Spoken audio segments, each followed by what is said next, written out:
श्री शिवाय नमस्तुभ्यं. हर हर महादेव. ओम नमो भगवते वासुदेवाय नमः. नमस्कार मैत्रिणींनो. अधिक महिन्यात सोमवती अमावस्येला प्रत्येक स्त्रियांनी ही कामे आवर्जून करावी. सोमवती अमावस्या ही अत्यंत दुर्मिळ आणि खूप पुण्यदायी मानली जाते. या दिवशी अधिक मासाचे, सोमवारचे आणि अमावस्येचे एक महत्त्व एकत्र आल्यामुळे या दिवसाचे महत्त्व अधिकच वाढलेले आहे.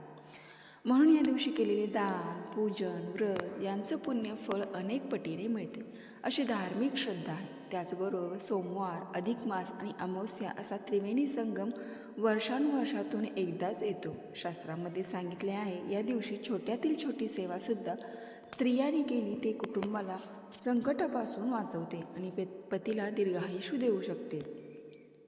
14 जूनला आणि 15 जूनला जुळून येतोय अधिक अमावस्या आणि सोमवती अमावस्याचा महासंगम, जो जीवनात सुख, समृद्धी आणि आध्यात्मिक उन्नती करणारा आहे.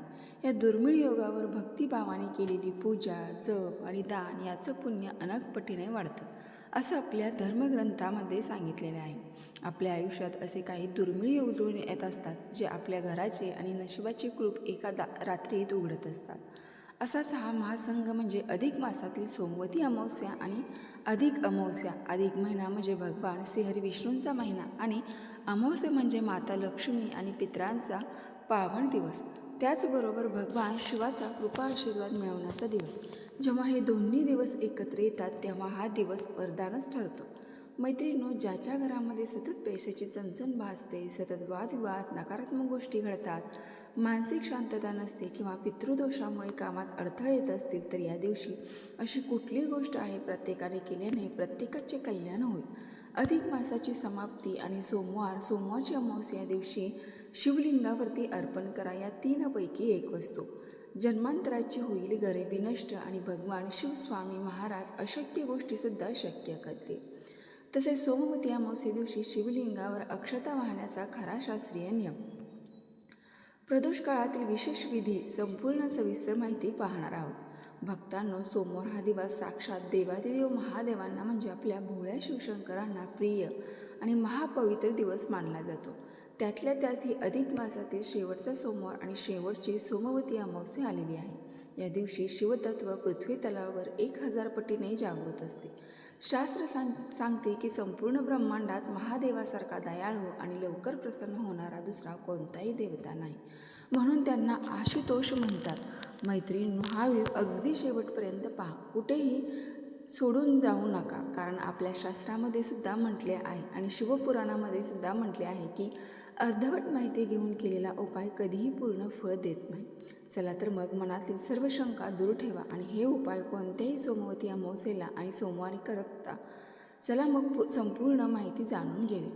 आपल्याला नेहमी आपल्या आयुष्यात पैशाची चणचण भासते, मुलांच्या नोकरीत अडथळे येतात आणि सतत घरामध्ये आजारपण असते. त्यासाठी अधिक मासातील शेवटच्या सोमवारी तसेच तिथून पुढे येणाऱ्या कुठल्याही सोमवारी प्रभावी आणि दुर्मिळ असा उपयोग सांगितलेला आहे. तसेच घराच्या दक्षिण दिशेला या अमावस्याच्या दिवशी ठेवा ही एक वस्तू. घरात कुबेर येऊन स्वतः भरतील तिजोरी. यमराज आणि राहू दोष होतील शांत.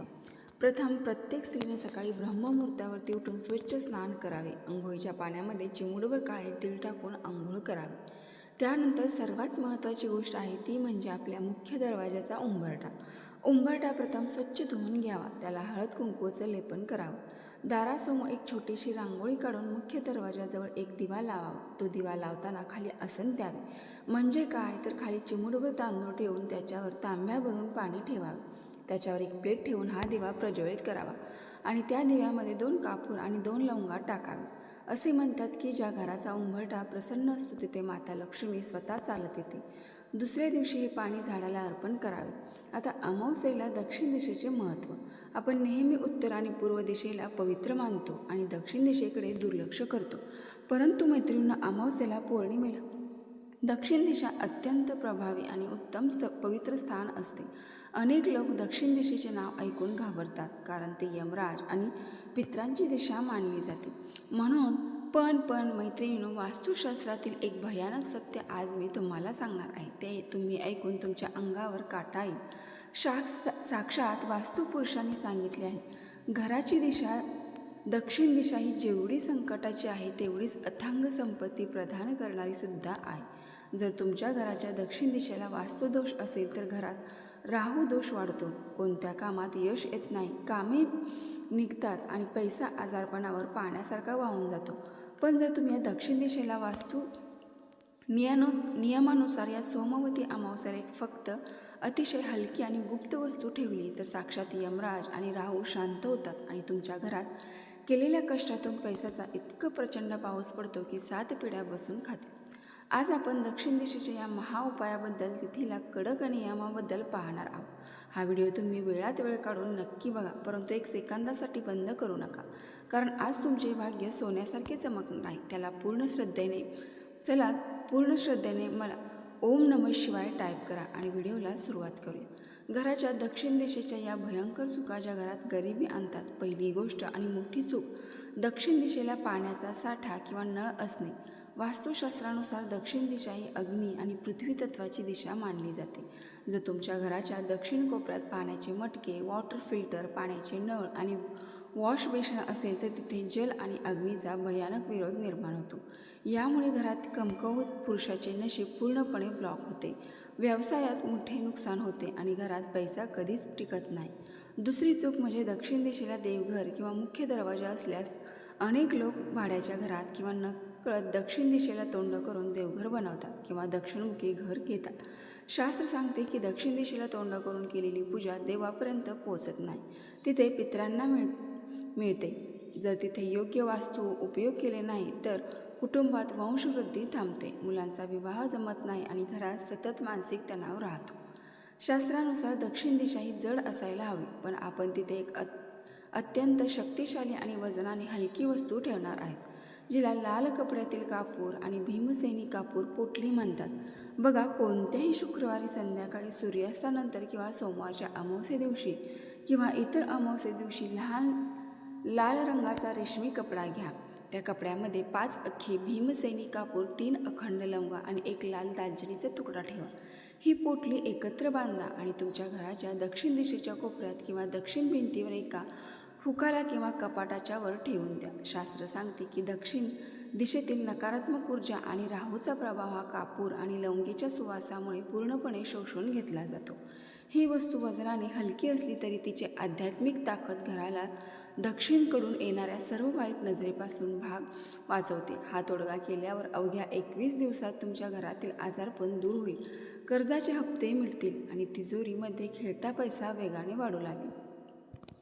आता मुख्य महाउपाय बघूया. सोमवती अमावस्येच्या दिवशी महादेवाच्या पिंडीवर त्या 3 गुप्त वस्तूंचे रहस्य. तर मैत्रीण, हा उपाय सोमवती अमावस्येच्या दिवशी सकाळी किंवा प्रदोष काळात संध्याकाळी शिवमंदिरात जाऊन करायचा आहे. शक्य नसेल तर घरच्या शिवलिंगावर केला तरी सुद्धा चालेल. शास्त्रानुसार महादेवाच्या पिंडीवर काही विशेष वस्तू अर्पण केल्यास कुंडलीतील राहू, केतू आणि शनीचे सर्व दोष एका क्षणात शांत होतात, धनलक्ष्मी प्रसन्न होते. अखंड अक्षता तांदूळ. मैत्रिणींनो, शास्त्र सांगते की महादेवाला अक्षता वाहिल्याने माणसाला अपार धनसंपत्ती लाभते. पण इथे एक मोठा आणि कडक नियम लक्षात ठेवा. महादेवाला वाहिला जाणारा तांदळाचा एकही दाणा तुटलेला नसावा, तो अखंड असावा. अनेक जण घरातील रेशनचा किंवा तुकडा तांदूळ वाहतात की चूक करू नका. तुम्ही घरातून मोजूनच 21 किंवा 108 अखंड तांदूळ दाणे घेऊन जावे आणि ओम नमः शिवाय म्हणत शिवपिंडीवर अर्पण करा. काळे तीळ. पितृदोष आणि कर्जमुक्तीसाठी जर तुमच्या घरावर प्रचंड कर्ज झाले असेल तर सोमवती अमावस्ये दिवशी तांब्या किंवा पितळेच्या पात्रात स्वच्छ पाणी भरून त्यात थोडे काळे तीळ टाकावेत आणि ते जल महादेवाच्या पिंडीवर एकसारखी धार अर्पण करावे. हा उपाय केलेने साक्षात राहू, केतू शांत होतात आणि पैशाचे मार्ग मोकळे होतात. पिंपळाचे एक स्वच्छ पान इच्छापूर्तीसाठी. मैत्रिणी, हा उपाय अतिशय प्राचीन आहे. सोमवारी किंवा सोमवती अमावस्ये दिवशी पिंपळाचे एक गळलेले किंवा स्वच्छ पान आणून त्यावर पांढऱ्या चंदनाने राम किंवा ओम लिहावे. हे पान महादेवाच्या पिंडीवर उलटे ज्या बाजूने लिहिलेले आहे ती बाजू पिंडीला स्पर्श करेल असे अर्पण करावे आणि त्यावर एक बेलपत्र ठेवावा. तुमची कितीही अडकलेली कामे असतील ती केवळ 3 सोमवारच्या आत पूर्ण होतात. हा साक्षात अनुभवलेला उपाय आहे. मैत्रिणींनो, महादेवाची एक पौराणिक कथा आता आपण बघतो. आता आपण सोमवारचे आणि महादेवाचे महात्म्य सांगणार आहोत.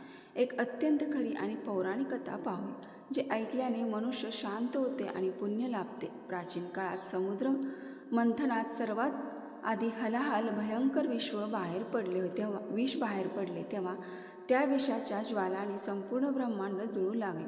देव, दानव, यक्ष सर्वजण थक्क झाले आणि ब्रह्मा विष्णूसुद्धा ते विष रोखू शकले नाही. संपूर्ण सृष्टीचा विनाश निश्चित होता. अशावेळी सर्व देव साक्षात महादेवांच्या शरण गेले. त्रिकालदर्शी करुणेचे सागर असलेल्या शिवशंकराने संपूर्ण सृष्टीचे रक्षण करण्यासाठी ते भयंकर विष स्वतः प्राशन केले. पण त्याने ते विष शरीराच्या आत जाऊ दिले नाही. ते आपल्या कंठात गळ्यात रोखून धरले. त्या भयंकर विषाच्या उष्णतेमुळे महादेवाचा कंठ निळा पडला आणि म्हणून साक्षात महादेवांना नीलकंठ हे नाव मिळाले. विषाची उष्णता कमी करण्यासाठी देवांनी महादेवाच्या डोक्यावर पाण्याचा, दुधाचा अभिषेक केला आणि बेलपत्र वाहिले. भक्त हा प्रसंग ज्या दिवशी घडला तो सोमवारचाच दिवस होता. म्हणून महादेवाला पाणी, दूध आणि बेलपत्र अत्यंत प्रिय आहे. जो भक्त सोमवारच्या अमावस्या दिवशी शिवलिंगावरती पाण्याचा तांब्या अर्पण करतो, महादेव त्याचे सर्व दुःख आणि संकट स्वतःच्या कंठात सामावून घेतात आणि भक्ताला सुखी करतात. आता ह्या दिवशी काळ्या मुंग्यांना साखर मिसळलेली कणिक खाऊ घाल. असे केल्याने तुमचे सर्व पापापासून मुक्ती मिळेल आणि पुण्यकर्म उदय होते. हेच पुण्यकर्म तुमची मनोकामना पूर्ण करण्यास मदत करतील. अमावस्येच्या दिवशी रात्री 5 लाल फुले आणि 5 जळत असलेले दिवे वाहत्या नदीच्या पाण्यात सोडल्याने धनप्राप्तीचे प्रबळ योग बनतात आणि पितृंना मोक्ष प्राप्त होते. अमावस्याच्या रात्री जर तुम्ही काळ्या कुत्र्याला तेल लावलेली पोळी खाऊ घातली आणि ती पोळी कुत्र्याने खाल्ली तर त्या उपायामुळे तुमचे सर्व शत्रू शांत होणे सुरू होईल. गुपित शत्रूसुद्धा शांत होतो. तर मैत्रिणी, ही अत्यंत महत्त्वपूर्ण माहिती मला तुमच्यापर्यंत पोचवायची होती. व्हिडिओ पूर्ण माहिती आवडली असेल तर नक्की आपल्या चॅनलला एक लाईक करून कमेंट बॉक्समध्ये हर हर महादेव टाईप करा. धन्यवाद.